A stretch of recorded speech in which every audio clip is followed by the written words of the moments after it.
ای زلیخای عزیز، یوسف به بازار آمده، یوسف به بازار آمده.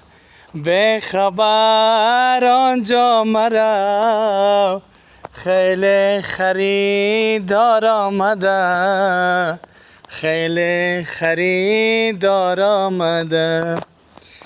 گر بدانی معنی دلتنگی یعقوب را، گر بدانی معنی دلتنگی یعقوب را، از فراق یوسفش به گریه ناچار آمده، به گریه ناچار آمده. از فراق یوسفش به گریه ناچار آمده، به گریه ناچار آمده.